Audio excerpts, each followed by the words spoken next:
welcome to the Boomtown Hoops postgame pod. Bobby is out tonight, so tonight we have myself, Cody, and Jesse here to kind of walk you through the game. Final score is Spurs 112, Thunder 102. Jesse, what are some of your big takeaways from tonight? I think SGA and Hami still looked great. And I thought we did a lot of nice things in the fourth. It just didn't really click for the win. So I thought we did have some chances. We just weren't able to convert. So not a complete loss. I mean, we did have a really good stretch on the road. So you would have liked to have gotten this one at home. But generally, I think it was fine. Yeah, we're still looking for that first win at home this season. Yeah. So hopefully they can get back on the road and, get it going from there. But yeah, like you said, kind of went cold towards the end of the game.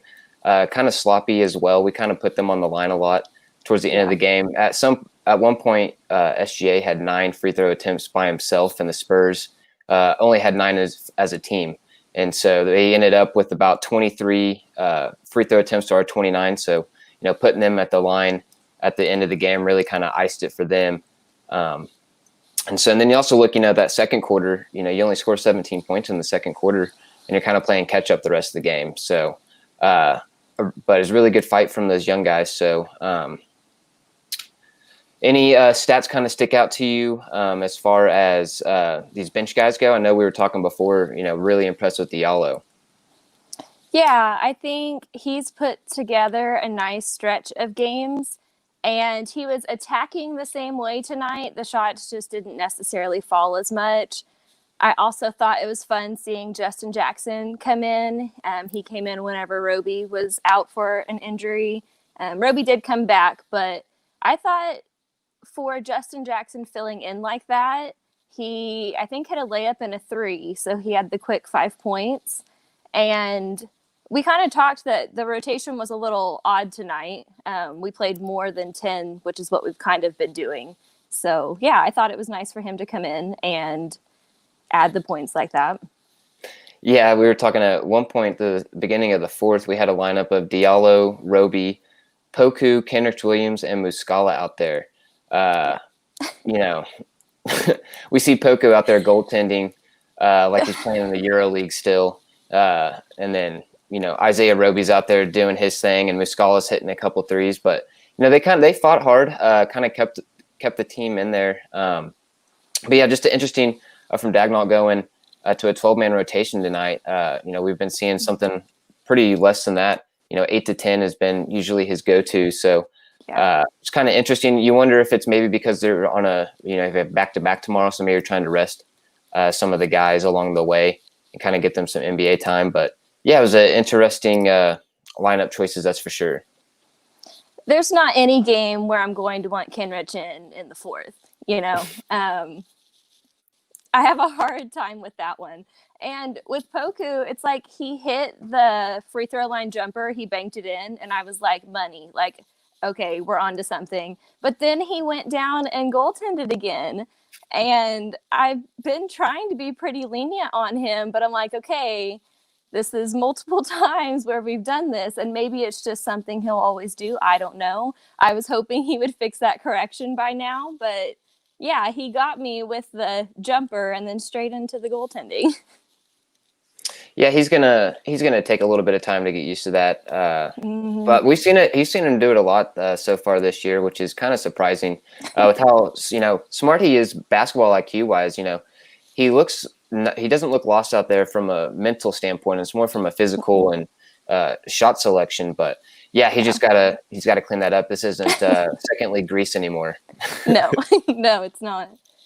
So I know we kind of talked about SGA and Hami. Did anybody else really stand out to you this game? Yeah, I thought a couple different guys did. Felt like Hill had a really solid game. He only shot the ball 4 times, but he was 3 of 4 from the field. Finished with a stat line of 12 points, 5 rebounds, and 5 assists. Really just kind of being that steadying veteran presence that was needed in a game like this where it was pretty close for most of it. And then Dort, he's still on fire from 3. I think he's still, he shot 3 of 6 from 3 tonight. He's still above 40% for the year, which is just insane considering undrafted rookie. Yeah. playing in the G League last year and then to now. I mean, I think we're paying Singler more this year than we're paying Diallo or paying Dort. So Wow. it's crazy. Steal of a pick for Sam Presti. So what about you? I thought Dort and Baisley did okay.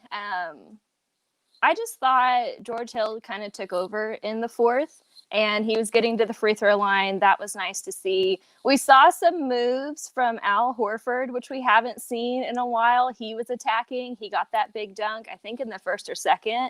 So it was fine. It's like they were tied at the end of the first, and then they got down in the second, and we couldn't ever really get back into it.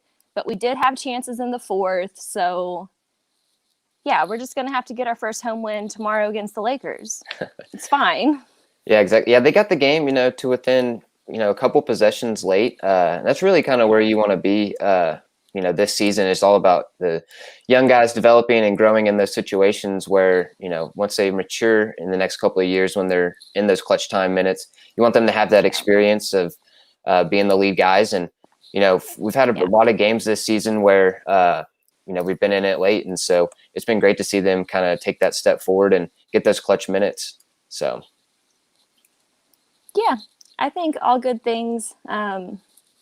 We just couldn't get there tonight. And I feel like with how they played on the road, I mean, this one, you just kind of move on. Nothing too glaring in this one.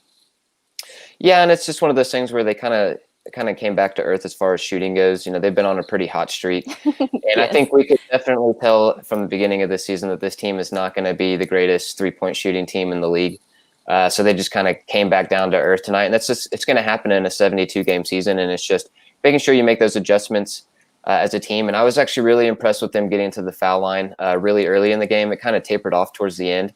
But at one point, they were just basically staying in the game just because they were getting to the free throw line. And, whenever there's not a big presence like the Spurs doesn't have, I mean, LaMarcus Aldridge is way past his prime. He's not near the defender or player he was, whenever we were battling with the Spurs in the playoffs when KD and Russ were here. Them SGA can honestly, he can just attack the basket at any time. I feel like, even tonight, only going 7 of 10, super efficient. He could have shot the ball probably 20 times and still been as efficient with how well he's been attacking the basket. Yeah, and I thought the Spurs were trying to double SGA, and he handled that well. I mean, when he wanted to get to the rim, he was. So I thought SGA and Hami probably had the best nights, which is nice after the little road trip. I'm curious to see what we do tomorrow against the Lakers. I wonder if maybe we'll rest some players or something like that. So, yeah, I mean, loss wasn't like upsetting to me. It just kind of was what it was. We could never get back into it. Yeah, and Bobby has commenting on here, says Cade Cunningham with the silver lining beat Kansas tonight. Yes, Cade Cunningham, for any of you guys that haven't got to watch OSU play this year, he is all that he is touted to be. He is just a 6'8" point guard that has great vision. And the Oklahoma State Cowboys are looking pretty good. Too bad they're not going to be in the tournament. Yeah, I'm kind of a hater with all the hype until I see it for myself. So since he's been playing so well, I'm like, okay, fine. Like tanking for Cade. I'm on board. Yeah, no, he's going to be the truth. So, so who would you say is your player of the game tonight? I'm going to go with Hami. And I know his numbers weren't as big as they were on the road, but I just really feel like with that second unit, he's not necessarily the one that I would have expected to take charge, but I just feel like he is in control of the second unit. And we know he's athletic and all of that, but he's starting to finish more. So I always expect big things from SGA, but I feel like what we've been getting from Hami has been a little extra. Yeah, no, he's definitely taken a step in his development. One thing that gets lost with the Thunder organization, I feel like, is, we take these projects and, it takes them a couple of years to kind of get to where you start seeing a lot of progress. And Hami is just a great example of that. Usually in his early years, he was just relying on his athleticism and his speed to be out there and just be an Energizer bunny. And now, like you said, you see him out there leading the second unit, playing point and just finishing really well around the rim, making a lot better decisions. as a basketball player. So it's just been real fun to watch him grow this year for sure. Yeah. And then I'm just gonna, do the easy cop out, give it to SGA. 7 to 10 from the field, 29-2. If we didn't go cold towards the end of the game, those assist numbers would have been closer to his average, about 6 or 7. So really just a solid game from SGA, and it's just been real exciting watching him be the cornerstone of the franchise this year. Yeah, I've grown to like him a little bit more this season, and I know that like we're asking a lot of him. He's not necessarily doing or being asked what was of him last year, so maybe it just took a couple games, but I just feel like especially these last 3 games he's been attacking more, which we don't always see. So yeah, I'm happy with that. Yeah, for sure. And so kind of touched on it earlier. We have the Lakers tomorrow night. They're actually coming off of a game tonight as well. So don't know who we're going to see tomorrow. But what are some of your key matchups you're kind of looking at if everything kind of stays, everyone plays tomorrow? Yeah, I think it could get weird with the back-to-back. Like, I'm trying to tell myself if we see Kenrich, Moses Brown, like, I'm just going to be okay with it.